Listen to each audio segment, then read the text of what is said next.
A special report produced by the IPCC in 2018 honed this estimate further, noting that human beings and human activities have been responsible for a worldwide average temperature increase of between 0.8 and 1.2 degrees Celsius or 1.4 and 2.2 degrees Fahrenheit, of global warming since pre-industrial times.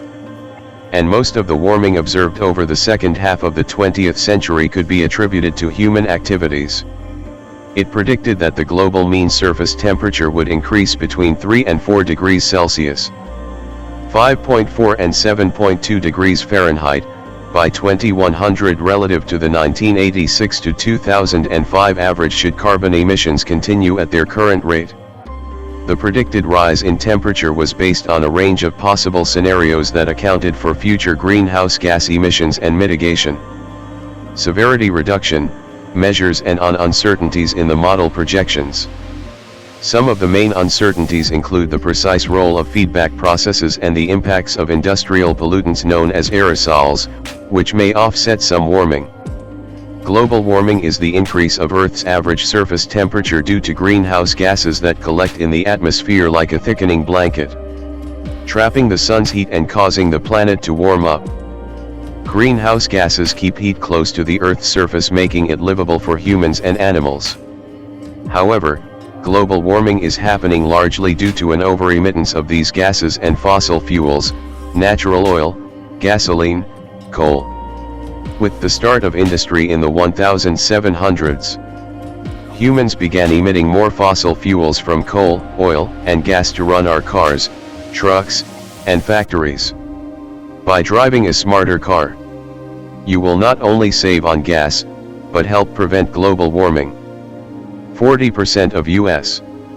carbon dioxide emissions stem from electricity production. 93% of the electric industry emissions result from burning coal. According to the EPA, coal-fired power plants, municipal and medical waste incineration account for 2/3 of U.S. mercury emissions. Deforestation to use wood for building materials, paper and fuel increases global warming in two ways: the release of carbon dioxide during the deforestation process and the reduction in the amount of carbon dioxide that forests can capture. Bn. Burn off from the oil drilling industry impacts the carbon dioxide released into the atmosphere. Fossil fuel retrieval, processing, and distribution accounts for roughly 8% of carbon dioxide and 30% of methane. As trash breaks down in landfills, it releases methane and nitrous oxide gases. Approximately 18% of methane gas in the atmosphere comes from waste disposal and treatment. Chlorofluorocarbons or CFCs are the main cause of ozone layer depletion. These are released by solvents, spray aerosols, refrigerators, air conditioners, etc. The molecules of chlorofluorocarbons in the stratosphere are broken down by ultraviolet radiations and release chlorine atoms.